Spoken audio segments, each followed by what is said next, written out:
Hey guys, how's it going? So, I've been recently messing with this new Gen 3 Bakugan. This is Galaxy Special Attack Nilius. And I figured it was a good time to finally talk about sort of the Gen 3 gimmick a little bit after actually having my hands on these. So,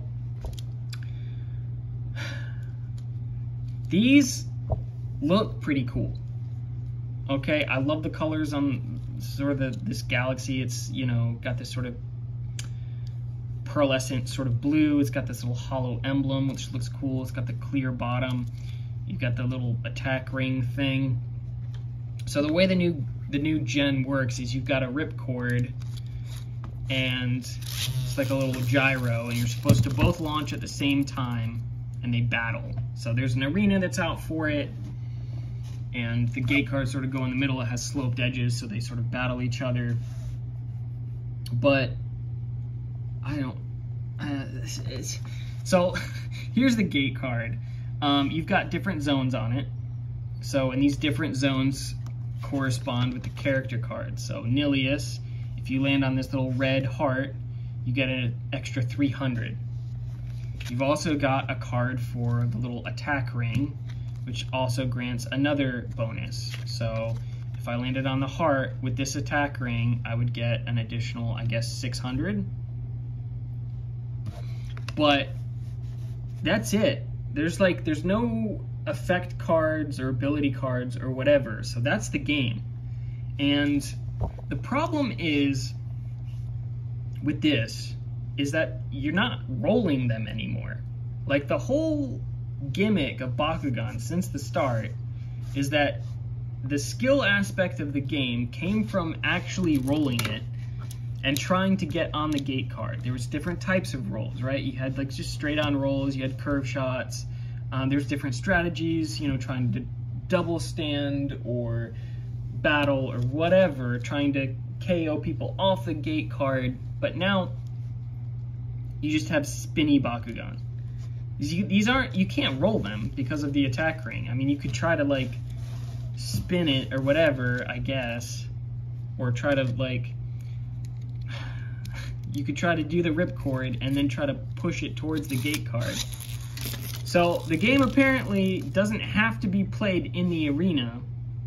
Not that the arena is much better, but I don't know how you would play this on a flat surface and try to get this to go where you wanted it to, unless you just drop it on top. These can come off. So this little attack ring can come off, and this can go back like a normal ball. So you could potentially try to roll this, but the problem is you've got this little tip here, which gets in the way of rolling straight, and B, the magnet is off-centered now. It's no longer in the center. So if you're on the left side, it won't open it. If you're anywhere on these sides, except right here, it will not open. So rolling it, every time it goes over that tip, it sort of pops up a little bit, and it can throw off your aim.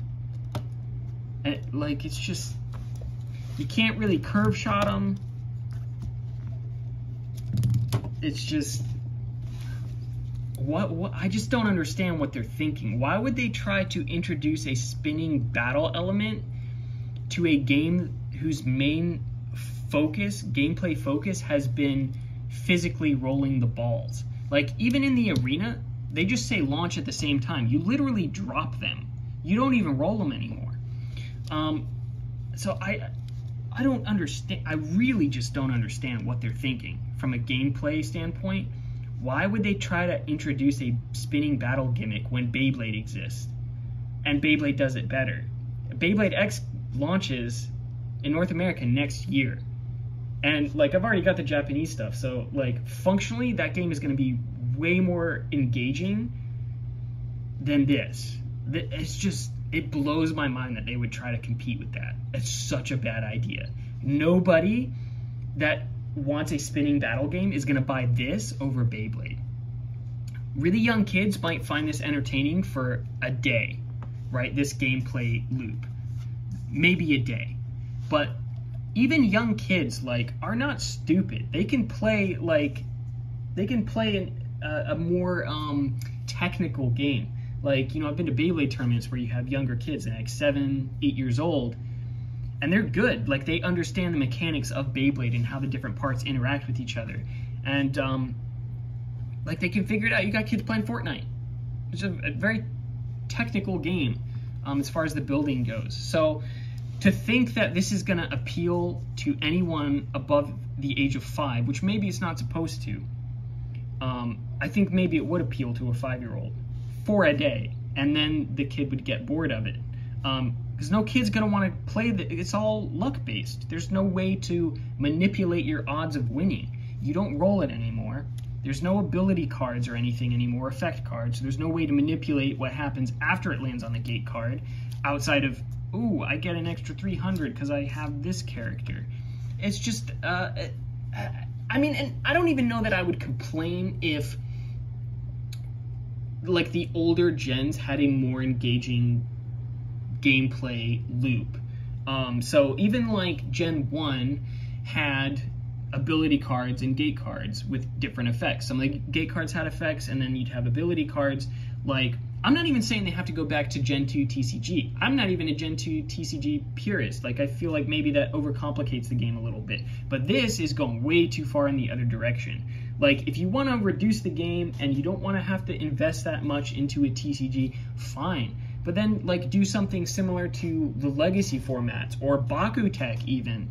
Bakutech is a perfect example of sort of a mashup of the Legacy gameplay loop and then adding additional sort of complexities to the game as far as the engineering of the Bakugan goes and the weight distribution and sort of interchangeable metal parts. I think that was a great idea. You know, all of the Bakutech stuff is designed to function in a specific way. So like this one takes up a lot of surface space. It's sort of curved up, so it's very defensive to prevent KOs. This one's very bottom heavy. You know, doesn't take up a whole ton of space, but very bottom heavy. This one also pretty bottom heavy, but very smooth on the bottom to make it easy to curve shot. Like, thought was put into this. This feels like, ooh, Beyblade's popular. Let's throw a ripcord in a Bakugan and kids are gonna love it. I'm telling you, like, kids like both, all right? A kid watching Bakugan is probably gonna end up watching Beyblade too. And I'm telling you, no kid is gonna buy this to play the game over Beyblade when that same gameplay element is done way better. I think kids will buy this to collect them, to look at them, or whatever, but no kid's going to play this, which reduces the longevity of interest in the game. The reason why Beyblade has been so popular is because it's competitive, because there's strategy to it, because kids are interested in building combos and seeing sort of like, you know, what interesting parts they can put together to, you know, maybe manipulate the battle a little bit. That's the interest appeal of Beyblade. It's functionally a very thought out game that actually has strategy. I know people from the outside may say, oh, it's just a spinning top, there's just RNG or whatever. The parts functionally work different. There are ways to manipulate Beyblades to get the results that you want more consistently. So not every time, but more consistently. There's no strategy to this. The tips, it's just a little rubber flat, or a plastic flat, and I mean, even the magnet is off-centered. It's just a bad idea. It's just, I don't know what they were thinking. Like, again, and if it's not sitting on that one sort of off-centered spot, it's not even going to stand up. And when it is, like, actually standing, it's hunched over it. Like, visually doesn't look good. I don't know. That's my rant. I'm done talking about it. I'm done talking about it. I think this is a terrible idea. I really hope that they rectify this before Beyblade X comes out, or these are going to be dead in the water. The only people that are going to buy these are collectors that put them on a shelf. Nobody's going to actually play this game. It's a bad game. Let me know what you think in the comments, guys. Again, visually, I don't think they look that bad, but I think the gameplay is an absolutely terrible idea. I think this is super boring. I don't even think kids are going to find this entertaining. Like maybe, again, like I said, maybe a day. But after that, they're never going to touch these again because there's just no strategy to it. It's just complete RNG. If you're both launching these at the same time, it's just you hope that you get on a gate card. But if you don't, then, you know, you just start over. And then if you do, it's just, okay, well, 300, I have, you know, 200 more than you, I win. There's no strategy. It's just, it's brain dead.